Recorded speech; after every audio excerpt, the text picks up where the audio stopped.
नमस्कार। अगर भारत में एक स्कूल खोलने का सपना है तो उसका सबसे पहला सबसे जरूरी कानूनी कदम आखिर है क्या? तो आज हम इसी पूरी प्रक्रिया को आसान भाषा में समझने वाले हैं। तो सवाल बहुत सीधा है। मतलब जमीन देखने या बिल्डिंग का नक्शा बनवाने से भी पहले वो पहली कानूनी चीज क्या है जो करनी ही पड़ेगी? चलिए इसका जवाब जानते हैं।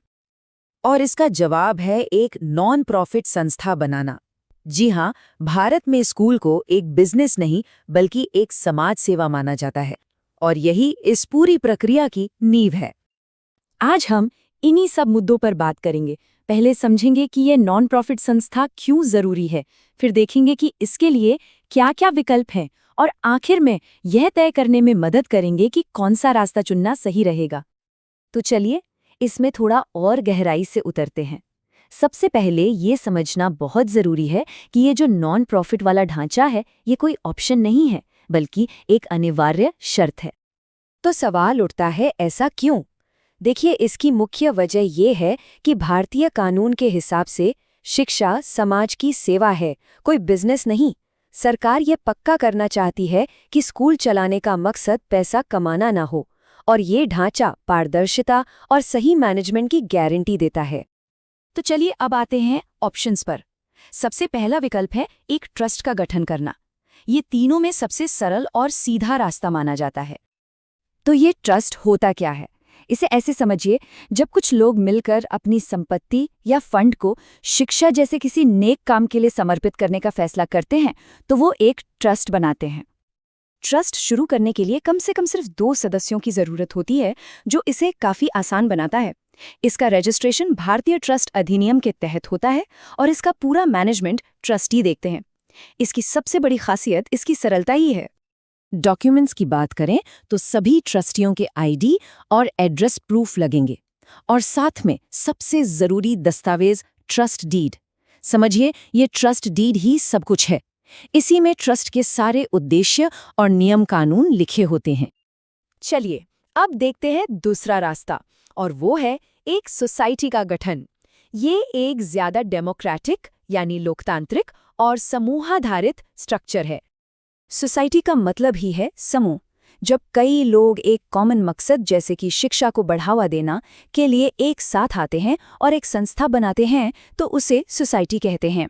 यहाँ समूह पर ज्यादा जोर होता है। अब देखिए, ट्रस्ट में 2 लोग चाहिए थे, यहाँ कम से कम 7 सदस्यों की जरूरत पड़ती है।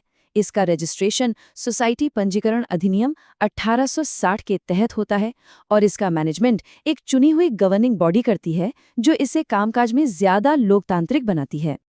इसके लिए जो जरूरी डॉक्यूमेंट्स हैं, उनमें सबसे अहम है मेमोरेंडम ऑफ एसोसिएशन यानी MOA। इसमें संस्था के उद्देश्य लिखे होते हैं, साथ ही नियम कानूनों का एक दस्तावेज और सभी सदस्यों के आईडी प्रूफ भी लगते हैं। और अब आते हैं तीसरे और सबसे ज्यादा प्रोफेशनल ऑप्शन पर। यह है एक सेक्शन 8 कंपनी।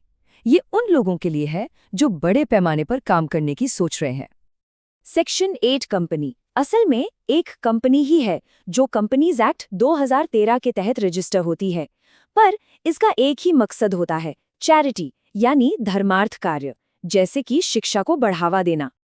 इसे शुरू करने के लिए कम से कम 2 डायरेक्टर्स चाहिए, और इसका रजिस्ट्रेशन सीधे मिनिस्ट्री ऑफ कॉर्पोरेट अफेयर्स यानी MCA करता है।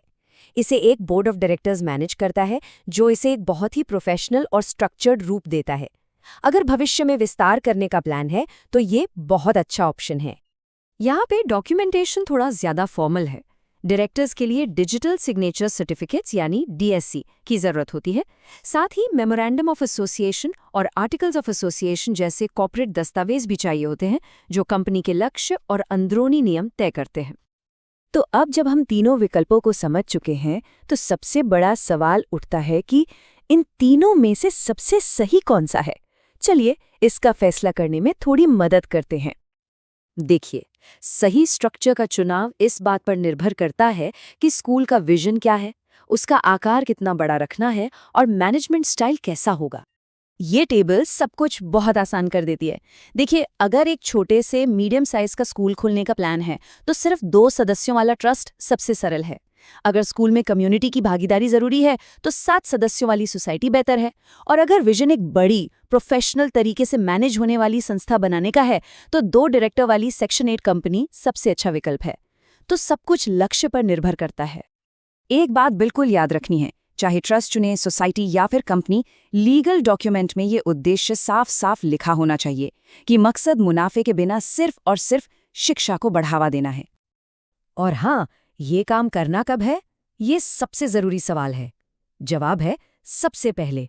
मतलब जमीन खरीदने, कंस्ट्रक्शन शुरू करने या किसी भी तरह की मान्यता के लिए अप्लाई करने से बहुत पहले अपनी संस्था को रजिस्टर करवाना होगा।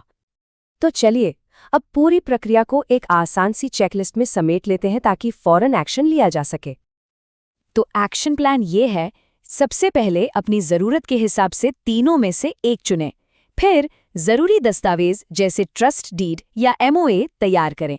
सभी सदस्यों के आईडी प्रूफ इकट्ठा करें। सही सरकारी दफ्तर में एप्लीकेशन फाइल करें और आखिर में अपना रजिस्ट्रेशन सर्टिफिकेट हासिल करें। और जैसे ही ये सर्टिफिकेट हाथ में आता है, समझिए आपके स्कूल को एक कानूनी पहचान मिल गई। अब वो आधिकारिक तौर पर अपने नाम पर जमीन खरीद सकता है, बैंक अकाउंट खोल सकता है और स्टाफ की भर्ती भी कर सकता है। ये सपने को हकीकत में बदलने की पहली चाबी है। तो कानूनी नींव तो तैयार हो गई, पर असली सवाल तो अब शुरू होता है। क्या शैक्षिक विजन, यानी बच्चों को कैसी शिक्षा देनी है, वो भी उतना ही मजबूत और साफ है? ये सवाल हम आपके सोचने के लिए छोड़ जाते हैं।